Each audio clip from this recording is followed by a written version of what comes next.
আবার আমাদের মাঝে এসেছে।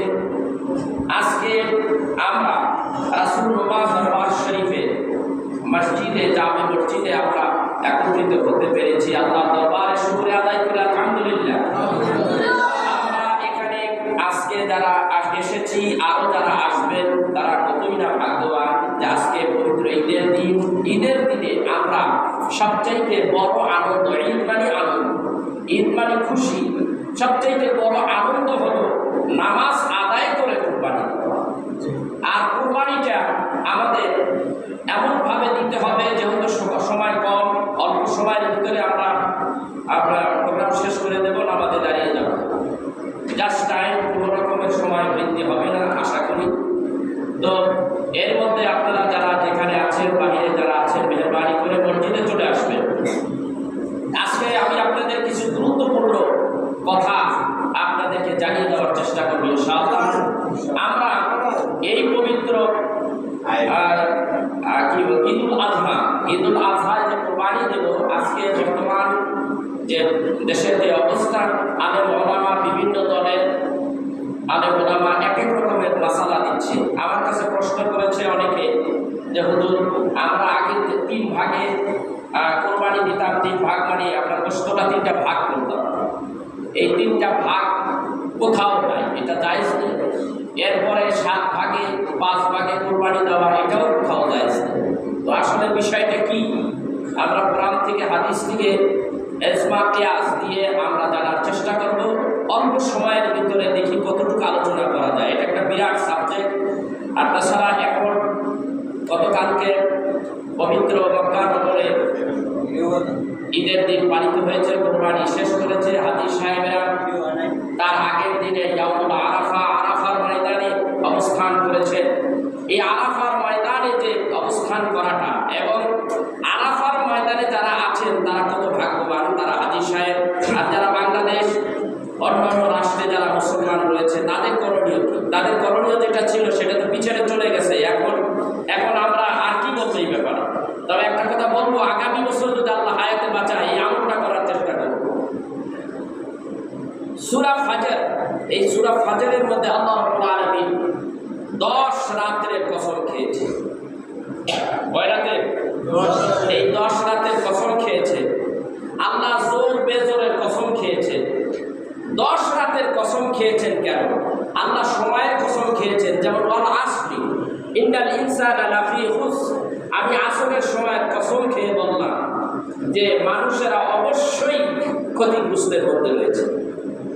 সমস্ত মানুষগুলি ক্ষতিগ্রস্তের মধ্যে রয়েছে, তারা ব্যতীত ইল্লাল্লাযীনা আমানু ওয়া আমিলুস সালিহাত, যারা ঈমান এনেছে এবং আমলে সালেহ করেছে। 4টা গুণ যাদের ভিতরে আছে তারা ধ্বংসপ্রাপ্ত নয়। একটা হলো কি, ইল্লাল্লাযীনা আমানু, যারা ঈমান এনেছে আল্লাহর প্রতি, রাসূলের প্রতি, ওয়া আমিলুস সালিহাত, যারা আমলে সালেহ করেছে, যেমন 5 ওয়াক্ত নামাজ, রমজানের রোজা ইত্যাদি।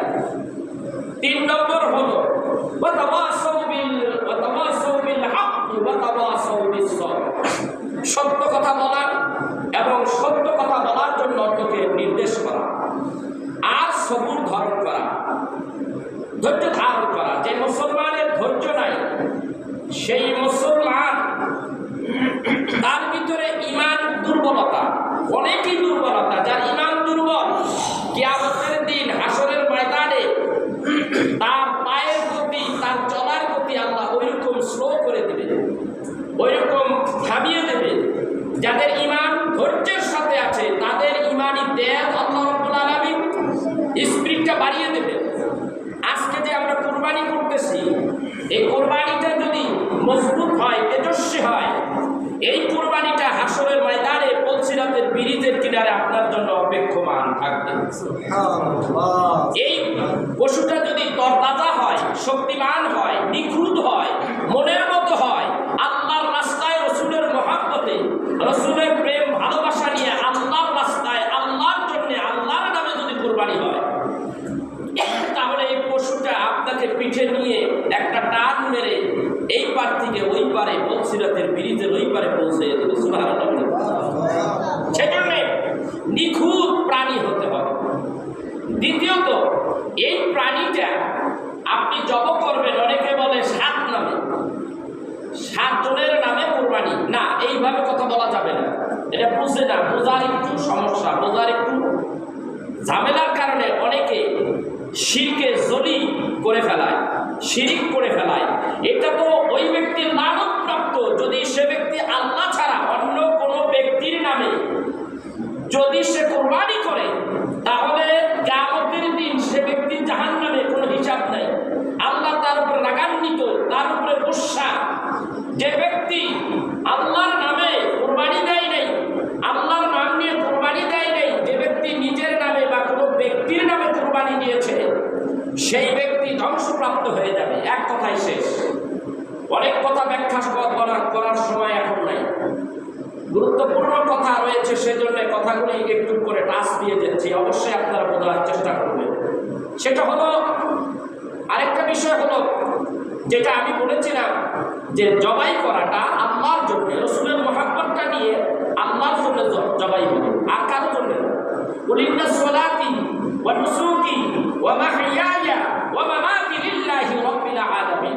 আল্লাহ বলেন যে কুল ইন্না সলাতি, আমার সব নামাজগুলো, যত নামাজ পড়েছি আল্লাহ বাঁচিয়ে রাখলে যত নামাজ পড়িব, সমস্ত নামাজগুলি, কুল ইন্না সলাতি ওয়া নুসুকি, আমার কুরবানি, ওয়া মাহইয়ায়া, আমার হায়াত, আমার মওত, যাবতীয় ইবাদত যা আছে কার জন্য?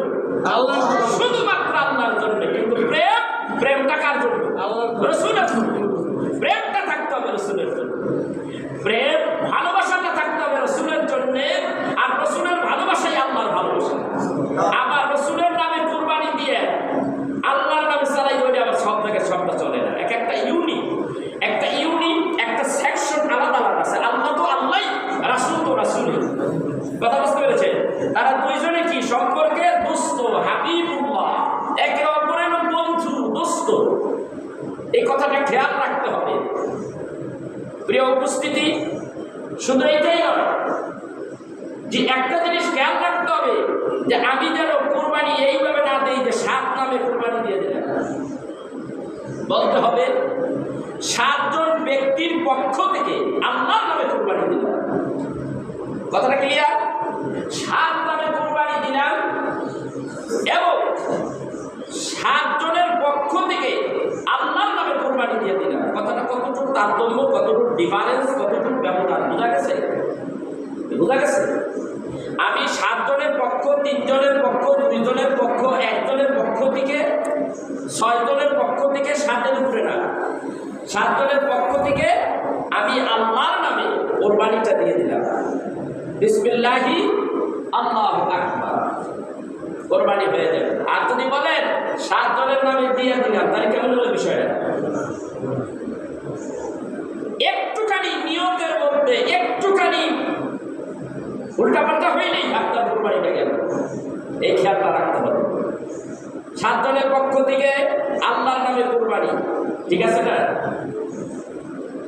এরপর আল্লাহ রাব্বুল আলামিন বলেন বিসমিল্লাহির রহমানির রহিম, ইন্না আ'তাইনাকাল কাউসার ফাসাল্লি লিরাব্বিকা ওয়ানহার, ইন্না শানিয়াকা হুয়াল আবতার। আল্লাহ রাব্বুল আলামিন বলেন, ওগো নবীজি, আমি কিন্তু আপনাকে হাউজে কাউসার দান করেছি, দিয়ে দিয়েছি। আল্লাহু আকবার। হাউজে কাউসার আমি দিয়ে দিয়েছি। হাউজে কাউসারের পানি এমনই স্বচ্ছ, এত সুন্দর একটি জিনিস হাউজে কাউসার। কোন মানুষ যদি হাসরের ময়দানে এমন পিপাসার্ত হয়ে গেল, এমন অবস্থা হবে, হাসরের ময়দান হবে 50,000 বছরের রাস্তা, আর বলছিরাতের 20টা হবে 30,000 বছরের রাস্তা। 50,000 বছরের রাস্তাটা মরুভূমির মতো হতে পারে। মরুভূমির মতো যদি হয়, কোনো গাছপালা নাই, ছায়া দেওয়ার কিছু নাই, তাহলে বুঝতে হবে গাছপালা যখন নাই, উত্তপ্ত এমন বালু বা নিচের জমিটা তামা হয়ে যাবে। তামা হয়ে গেলে তাপ এত বৃদ্ধি হবে, ওই পায়ের নিচে পায়ের তলাটা পুড়ে যাবে, আর ওই সূর্যটা এমন ভাবে নেমে আসবে, খুব বেশি হইলে 1 থেকে 1.25 হাত পুড়ে থাকবে। এত দূরে সূর্য, প্রখর রৌদ্র, তাই তো আমরা সইতে পারি না। আরো সূর্যটা যদি আমাদের মাথার কিনারে এসে যদি তাপ দিতে থাকে, আমাদের মাথার মগজটা এমন ভাবে বলকাইয়া উঠবে যেমন ভাত হয়ে যায় তার আগে কিন্তু উতলাইতে থাকে। মাথার মগজের ভিতরে এরকম টকবক টকবক হবে, জিহ্বাটা বের হয়ে যাবে। পানির তৃষ্ণায় বান্দা তখন অসহায় মতো তাকাইয়া থাকবে। এই পুজ রক্তগুলি মাথার দিকে বেয়ে বেয়ে পড়বে, আর বান্দা তৃষ্ণার কারণে চেটে চেটে তা পান করবে। হাদিস শরীফের মধ্যে এসেছে ওই বান্দাগুলির জন্য তখন যদি বান্দার ভিতরে ঈমান থাকে, যদি বান্দার ভিতরে প্রেম থাকে, ভালোবাসা থাকে, তাহলে কিয়ামতের দিন আল্লাহ রাব্বুল আলামিনের হাবিব বলবেন, আসো আমার কাছে, আমি হাউজে কাউসার নিয়ে এসেছি। হাউজে কাউসার আল্লাহ রাব্বুল আলামিন আমাকে দিয়েছে, যেহেতু তিনি হলেন আমার বন্ধু, আমারে আল্লাহ বন্ধু বলে স্বীকার করে নিয়েছে। আজকে হাউজে কাউসারের মালিক আমি। আসো তোমাদেরকে পানি পান করাই। হাদিসের মধ্যে আসছে যদি কোন আল্লাহর বান্দা হাউজে কাউসারের পানি একটা ফোঁটা যদি গলার ভিতরে ঢুকে আর যদি সে ঢুকিয়ে ফেলায়, আল্লাহর জান্নাতে যাওয়ার আগ পর্যন্ত বান্দার আর কোনো পানির পিপাসা লাগবে না। এত বড় জান্নাত, আর এই জান্নাতের যে আপনার হাউজে কাউসারটা এমন একটা কাউসার, আহারে এই হাউজে কাউসার কেমন শোনেন। এক ব্যক্তি বলেছে, এক রাজা, যেমন হাজরাতে বাদশাহ মামুন রশিদ বা হারুন রশিদ হবে, বাহাদুর ফকির নামে, তিনি বলতেছেন বাদশাকে, বাদশাহ আমি আপনার কাছে একটা প্রশ্ন করি, এই মুহূর্তে যদি আপনার প্রস্রাব আল্লাহ বন্ধ করে দেয়, ভেতরে যদি প্রস্রাবটা বন্ধ করে দেয়, আপনি কি করবেন? বলে প্রস্রাবটা খোলাসার জন্য অনেক চেষ্টা করবেন। যদি আপনি ট্রিটমেন্ট করে যদি খোলাসা না করতে পারেন, প্রস্রাবে আপনাকে খুব জ্বালা যন্ত্রণা দিচ্ছে, এমন অবস্থায় কি করবে? তো আমি এই মতো অবস্থায় আমার অর্থতা আছে, আমি এই পিছনে ব্যয় করব না, সেটা নয়। যদি আপনাকে এই রাজ্যের বিনিময়ে প্রস্রাব খোলাসা করে দিলাম না, এই রাজ্যটা দিয়ে দিতে হবে। যদি এটা হয়, যদি এরকম হয়, তাতে আমি রাজ্যও দিতে রাজি। আরেকটা প্রশ্ন করলেন তিনি, আমি আরেকটা প্রশ্ন করি, মরুভূমির ভিতরে আপনার পানির তৃষ্ণা লেগেছে, এতই পানির তৃষ্ণা, জীবন বাঁচতেছে না, একটু পানি নেওয়ার দরকার, একটুখানি পানি যদি পাইতা, তো এই অবস্থায় এক গ্লাস পানি পাইলে আপনার জীবন বাঁচে। এই পানিটা বিনিময় হলো আপনার রাজ্য, আপনার এই সালতানা। আপনি যদি এই সালতানা দেন, তাহলে এক গ্লাস পানি পাবেন। তখন জীবন বাঁচাবার জন্যে আপনি কি করবেন? বলো এক গ্লাস পানি আমার রাজ্যের বিনিময় কিনে নেব।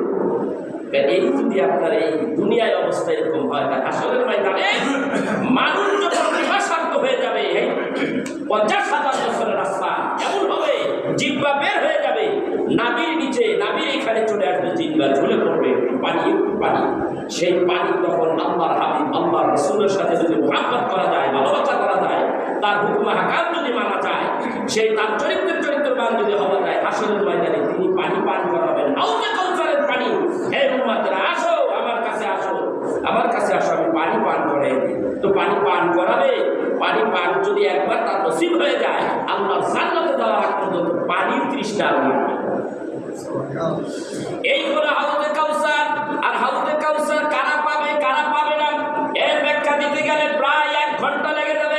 একটুখানি বলি, হাউজে কাউসার ওই মানুষগুলি পাবে যারা রীতিমতো 5 ওয়াক্ত নামাজ পড়ে। ইন্না আ'তাইনাকাল কাউসার ফাসাল্লি লিরাব্বিকা ওয়ানহার।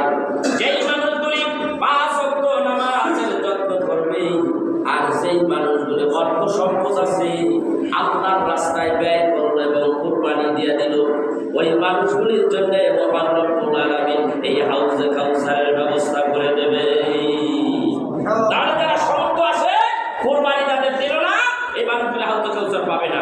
নামাজ যারা রীতিমতো পড়বে না, তারা হাউজে কাউসারের পানির থেকে বিরত। আমি যে কথাগুলি যে পিছনে বলেছি, যে এক গ্লাস পানি কত দাম, আর এই পানি যদি দুনিয়ায় একটা রাজ্যের বিনিময়ে যদি এতটুকু পানি পাওয়া লাগে, এক রাজ্যের বিনিময়ে 1 গ্লাস পানি, আর হাসরের ময়দানে আপনি এত অবস্থায় এত বেগতি, তখন আপনার তৃষ্ণা মিঠাইতে 1 ফোঁটা পানি যদি আপনার ভেতরে ঢোকে হাউজে কাউসারের, তাহলে আপনার জান্নাত। তাহলে বুঝতে পেরেছেন? তাহলে আপনার কি করতে হবে? আসে এই হাউজে কাউসারের কথা পাইলেন, সময় কম, সেজন্য আমি কথা খুব আরবিকে যাচ্ছি না। এবার আসেন 7 ভাগে, 5 ভাগে, 2 ভাগে, 3 ভাগে, 4 ভাগে জোর বেজোর আপনি কোরবানি দিতে পারেন, কিন্তু 7-এর উপরে যাবেন না। কোন পশুগুলি? সেটা হলো গরু আর এর ভিতরে 7 ভাগ রয়েছে। এই 7 ভাগের যে কোনো 1 ভাগ বা 7 ভাগ 5 ভাগ দিতে পারেন। দিবেন আমার বাবার পক্ষ থেকে, আমার পক্ষ থেকে আমি কোরবানি দিলাম আল্লাহর কার নামে? আল্লাহ। কোরবানি হবে আল্লাহর গেল এটা। দ্বিতীয়ত কথা, আমি গোশতটা 3টা ভাগ করব। এইটা হলো হাদিসে আসে নাই, কোরআনেও আসে নাই। কোরআন আবার টাচ দিছে, হাদিসে আসে নাই। সে কথাটা বলে ব্যাখ্যাটা আমি শেষ করে দেবো অল্প সময়ের মধ্যে। টাইম কিন্তু আমার হাতে আর 13-14 মিনিট আছে। তো এই কথা হলো যে আমি কিন্তু ঘরে ধরে রাখছি। এই কথাটা হলো যে আপনার খেয়াল করতে হবে 3, এগুলি কিন্তু আপনার জানতে হবে। আপনি মুসলমানের বাচ্চা যদি হন, এই কথাটা আপনার জানতে হবে। এখন বর্তমান আলেম ঘরে ঘরে, ফ্যাতনাও ঘরে ঘরে, যত আলেম তত ফ্যাতনা। আমরা ভাবছিলাম যে ঘরে ঘরে আলেম হবে, দ্বীন ইসলাম পরিপূর্ণতা পাবে, ভালোভাবে দ্বীনের কথা মানুষদেরকে সহি কথাগুলো বোঝাবে, কিন্তু ফ্যাতনার যুগে আরো বেশি। আগের যুগই ভালো ছিল, এরকম কথা কিন্তু আমাকে অনেকে বলে। সেই জন্য বর্তমান ফিতনার থেকে আমাদের বেঁচে থাকতে হবে। কথা বুঝতে পেরেছে? আপনার ইবাদত হচ্ছে কিনা এটা আপনার বুঝতে হবে। এখন এক শ্রেণীর মানুষ আল্লাহু আকবার হেরে পারবে, আরেকটা এসাত ছাড়িয়ে দিয়া হেরে পাবে মহিলা বলতো। এই জন্য একটা ফিতনা শুরু হয়ে গেছে, নানা ধরনের ফিতনা ধরে গেছে, আলেমও বেশি ফিতনাও বেশি, ঠিক কিনা? সেজন্য আমি বলবো আমাদের আমলগুলি ধীরে একেবারে পরিষ্কার, ক্লিন টু ক্লিন হতে হবে, তা না হলে আল্লাহর দরবারে আপনার আমল গ্রহণযোগ্য হবে না। তো সেজন্য বলতেছি আপনি সাধারণত 3 ভাগে গোশতটা ভাগ করবেন। এটা কোরআনও আসে নাই, হাদিসও আসে নাই 3 ভাগের কথা, তবে টাস আছে। টাসটা কি দেখেন, আল্লাহ তাআলা বলতেছেন সূরা হজ্জের মধ্যে, এখানে সূরা পুরা আছে, এখানে কি আছে? এখানে নাই, নাই কোরআন শরীফ এখানে নাই। দেখ আয়াতটা এখানে পুরোপুরি নিয়ে আসে, ভাঙ্গা ভাঙ্গা। তো আমি বলতে চাইলাম আল্লাহ রাব্বুল আলামিন সূরা হজ্জের মধ্যে বললেন, কি বললেন? যে তোমাদের জন্য যে হালাল বস্তুটা কায়েদ করা হবে, তা কায়েদ করা কার নামে? আল্লাহ। কার নামে? কায়েদ করা। কায়েদ করা কি? জব করা। এটাকে টাচ করেছে, খালি কায়েদ করতে বলছে। কায়েদটা মানে কি? এটার ব্যাখ্যা বিশ্লেষণ তাফসীরের কিতাব আছে। কায়েদ মানে কি? আল্লাহর নামে জবেও করা।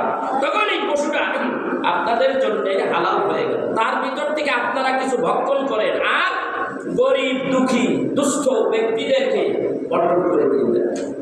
আপনিও খান, তাদেরকেও খাওয়া, আত্মীয় স্বজনকেও খাওয়া। সূরা হজ 26 নম্বর আয়াত, সূরা হজ 36-37 নম্বর আয়াত। এইগুলি দেখলে বিশ্লেষণ করলে তাফসীরের কিতাবে যা আসে, কোরআন এই ব্যাখ্যাগুলি আপনাদের সহজ ভিতরে আসবে না। এটা বুঝতে হলে একটা আলেমের দরকার, যেখানে শুধু টাচ করেছে, টাচটার ব্যাখ্যাটা আপনার বড় বড় তাফসীর থেকে আপনার বুঝতে হবে। যে যা পাইলাম তাফসীর কোরআন থেকে পাইলাম, তাফসীরে পাইলাম, যে এখান থেকে যে অংশটা পাওয়া যাবে, যেন সাইডে সাইডে দাঁড়ানো আছে, এই উটগুলি তোমরা আল্লাহর নাম বলে কায়েদ করো। কায়েদ মানে কি? জবে করে দাও। জবে করার পরে এর ভিতরে যে রিজিকটা আমি আল্লাহ রেখেছি, রিজিক কি? খাবার, হালাল খাবার আল্লাহর পক্ষ থেকে। কষ্টটা তো আল্লাহ নিয়ে যায় না, বান্দা জব করবে ইখলাসের সাথে। আল্লাহ দেখে কি? তোমার কোরবানিটা আল্লাহ দেখবে না, আল্লাহ দেখবে তাকওয়া। কোরআনে আসছে, এটা কোরআনে আসছে। আল্লাহ দেখবে কি? তাকওয়া। তাকওয়াটা কি? আল্লাহর ভয় ভীতি নিয়ে যে ব্যক্তি আল্লাহর নামে কোরবানিটা দেবে, এটা হলো তাকওয়া। আল্লাহ তোমার গোশত দেখবে না, আল্লাহ তোমার বিশাল বড় গরুটা দেখবে না। এখন তো শহরে এমন ঢোল বাজিয়েছে, ওরা যে টন টন করে একটা কোরবানি নিয়ে আসলো, গরুর পশু নিয়ে এলো, বলো দেখে টন টন বোঝেন, গলার মধ্যে একটা বান্ধা আছে, ওইটা আবার 3 তালা 4 তালার থেকে ওরা হলে কিরে টন টন করে কি আহে, ওই বিশাল গরু হইতেছে। তো গরু ধরার আইসে, তার পাশের ফ্ল্যাটে যারা আছে এরা বলতেছে 20 এত বড় গরু আছে, আমার কি কম আছে? এই দেখেন, এই যে গজবের তলে কেমনে যায়, এই যে দেখেন, এই যে অদরপতন কিভাবে হয় মানুষের। এই যুগটা এখন এই অবস্থা, টাকা দিলেই কোরবানি, দিলেই কোরবানি হবে না। তাকওয়াটা কি? এখানে এই কথাটা বলতে দেয়, এই কথাটা বলছে। তো এখানে বললেন কি? আমাকে ওইটা দাও, আমি টাইম দেখতে জানি পারি। এখন আমাকে বললেন কি? যে বলতেছে কি? টন টন করে আসলো, পশু আসলো, এত বড় পশু আনছে, আমার পশুটা হাটের সেরা হইল। দেখ আজকে ওই শিবচর বাজারে, উপর শহরে দেখ, চাঁদেশ্বর বাজারে দেখ, বড় বড় বাজারে দেখ সবচাইতে দামি গরু যেটা, এর চাইতে ভালো গরু ওই গরুটা বানানো আছে। তো দেখা গেল ঘটনাক্রমে সে টাকা দিয়ে বড় একটা গরু আনছে, আনার পরে সেটা বাড়িতে বাঁচছে। এখন একবার ওইটার দিকে চায়, একবার এটার দিকে চায়, একবার ওইটার দিকে চায়, একবার এটার দিকে চায়। চাই কিনা কথা বল না, চাই না? আবার এইটা চাই কেন? গভীর মনোযোগ, এটা চাচ্ছে কেন? এটা চাচ্ছে, এটা একটা শিক্ষা, এটা একটা শিক্ষা নিতে হবে। দেখতেছে ওই গরুটা ভালো না, এই গরুটা ভালো, ওই গরুটা ভালো না, এই গরুটা ভালো, তিন টিয়ার মেনে নেয়। এই গরুটা ভালো না, ওই গরুটা ভালো, এইটা বড় না, ওইটা বড়, দেখতে কোনটা বেশি? আরে আমারটাই তো এটা, ওটা এই এলাকার ভিতরে আমার চাইতে ভালো গরু নাই। এই যে এইগুলি বলা, এগুলো আল্লাহ বেজার হয়ে যায়। তার তোমার কোরবানি কবুল হবে কিনা সন্দেহ আছে। গরুর কোরবানি আরেকটা দেখে, এত বড় গরু আনলো এত কম টাকায়, আর আমি এত ছোট গরু আনলাম এত বেশি টাকায়, এটা বলা যাবে না। আমি কোরবানির নিয়তে বেরিয়ে গেছি, আমার টাকা দিয়ে যতটুকু সামর্থ্য হয়েছে বাজার অনুযায়ী, বাজার দরে আমি বেশি দাম দিয়ে কিনে নিয়ে যাব, পরে এটা হঠাৎ কমে পাওয়া গেল আরেকদিন কম দাম দিয়ে নিয়ে আসলো, এইটা তারতম্য করা যাবে না। বলতে হবে যে আল্লাহ ভাবে কম বেশি তাই পারছি, আমি গরু একটা নিয়ে আসছি, আল্লাহর রস্তে আল্লাহর নামে কোরবানি করবো।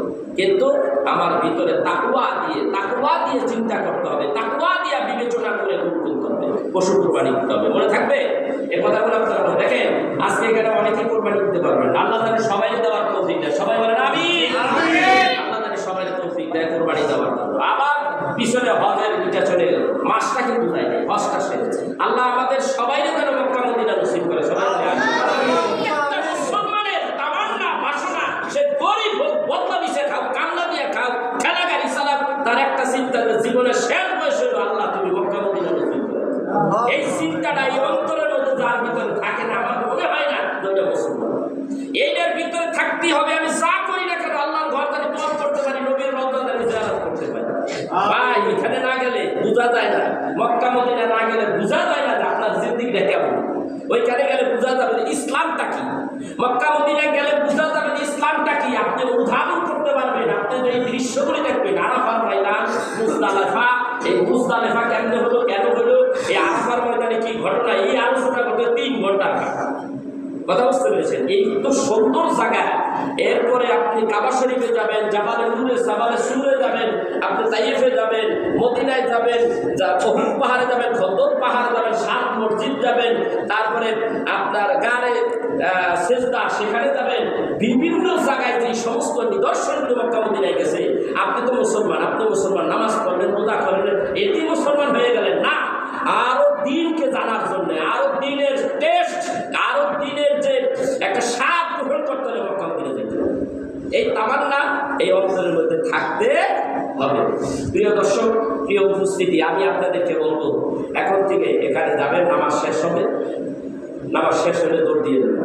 নামাজের কিছু অংশ কিন্তু নামাজ ওয়াজিব, খুতবা শোনাও ওয়াজিব। এখানে খুতবা হবে, মিলাদ কিয়াম হবে, ইনশাআল্লাহ এগুলি নিয়ে তারপরে দোয়া করে মা বাবার জন্য তারপরে দেবো। আর কোনো মানুষ একটা ভুল করছেন, ফজরের পরে মা বাবার কবর জিয়ারত করা, এটা হয়তো অনেকে করতে পারে না। এখন বলে দিচ্ছি, নামাজ শেষে মা বাবার কবরটা জিয়ারত করি, কোরবানি দেওয়া। অনেকে আছে নামাজের আগে কোরবানি দেয়, নামাজ করে নেই। রাসূলুল্লাহ সাল্লাল্লাহু আলাইহি ওয়াসাল্লাম হাদিস শরীফের মধ্যে বলেন যে এই ব্যক্তি কোরবানি দিয়ে ফেলেন, তার কোরবানি হবে না।